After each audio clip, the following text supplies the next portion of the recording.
pemirsa, kita ketemu lagi di Apa Kabar Amerika. Saya Patsy Widakuswara. Dan saya Supriyono. Dari Washington DC kami akan melaporkan di tengah tiupan angin puting beliung.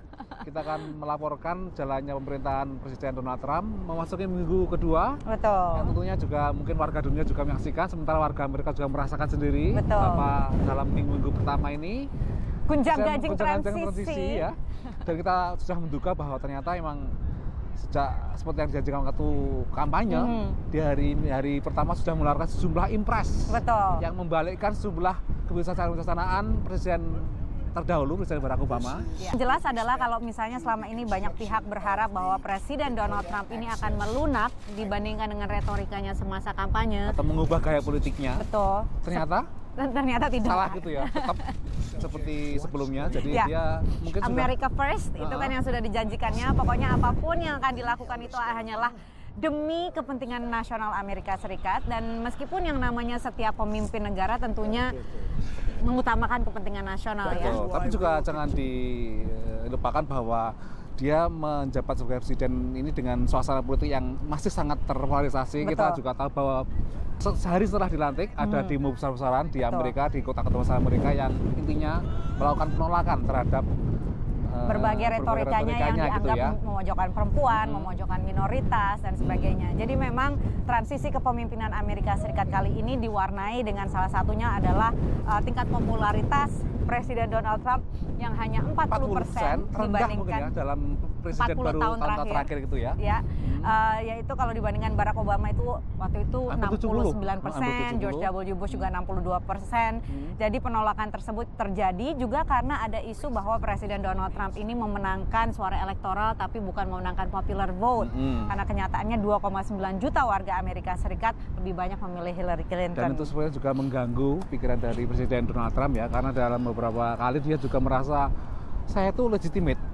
Itu adalah bias media.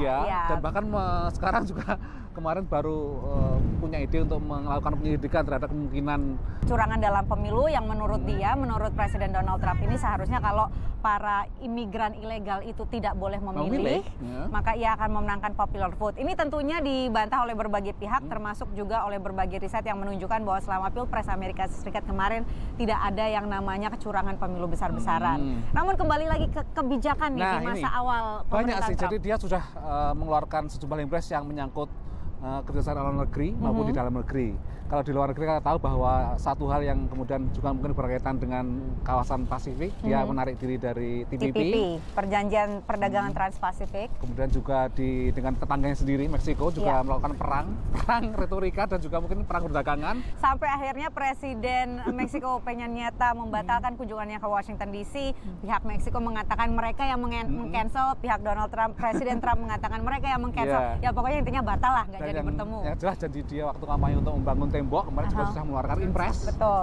Yang akan membangun tembok sepanjang perbatasan Amerika Serikat dan Meksiko, dan berjanji bahwa Meksiko lah yang akan membayar tembok tersebut. Yang jelas tidak akan mungkin dipenuhi atau diladeni oleh pemerintah Meksiko gitu ya. Kemudian juga kebijakan dalam hal imigrasi juga akan berjanji mendeportasi 11 juta imigran ilegal. Nah, ini membuat para imigran, termasuk juga imigran Indonesia yang banyak yang tidak memiliki surat itu juga cemas, khawatir ya nanti akan seperti apa nasib mereka.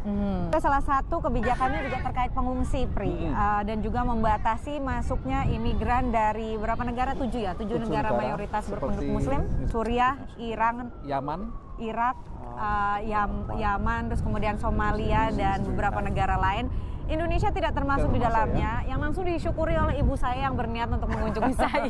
Jadi dia bilang, cepat-cepat bikin visa ya, sebelum berubah lagi.